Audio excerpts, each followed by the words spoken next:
ഇതുപോലുള്ള അവരിനു വേണ്ടിയുള്ള ജീവത്യാഗത്തിൽ സംസ്ഥാനം സ്വീകരിച്ച മാതൃകകൾ പിന്തുടരാൻ സർക്കാർ തയ്യാറാകണം. അതിനേക്കാളും കൂടുതൽ ചെയ്യാൻ സാധിക്കുമെങ്കിൽ അതും നല്ലതാണ്.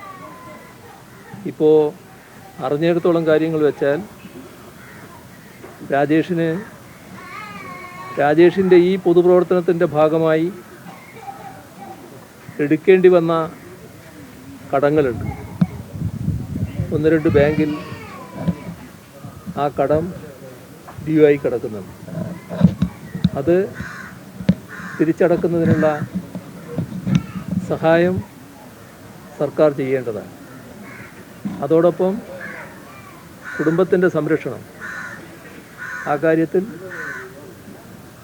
രാജേഷിൻ്റെ ഭാര്യയ്ക്ക് ജോലി നൽകുക എന്നത് ഏറ്റവും പ്രധാനമായ കാര്യമാണ്. അത് അടിയന്തരമായും സർക്കാർ തീരുമാനിക്കണം.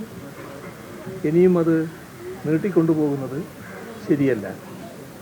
ഈ ദുഃഖം അനുഭവിക്കുന്ന കുടുംബത്തിന് രാജേഷിൻ്റെ വേർപാടിൻ്റെ ഭാഗമായി മറ്റൊന്നുകൊണ്ടും ആ വേർപാട് നികത്താനാകില്ലെങ്കിൽ ഒരു താൽക്കാലിക ആശ്വാസം എന്ന നിലക്ക് രാജേഷിൻ്റെ ഭാര്യയുടെ ജോലിക്കാര്യം പെട്ടെന്ന് തന്നെ തീരുമാനിക്കാൻ സർക്കാരിനാവണം.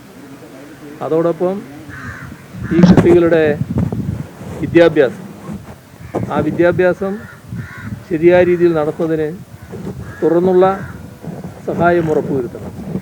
അക്കാര്യത്തിൽ ആവശ്യമായ നടപടികൾ സർക്കാരിൻ്റെ ഭാഗത്തുണ്ടാകണം.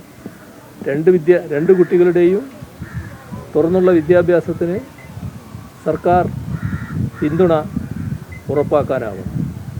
അതോടൊപ്പം ഇപ്പോൾ രാജേഷ് താമസിക്കുന്ന വീട്, നാം എല്ലാവരും ആ വീട് കണ്ടു.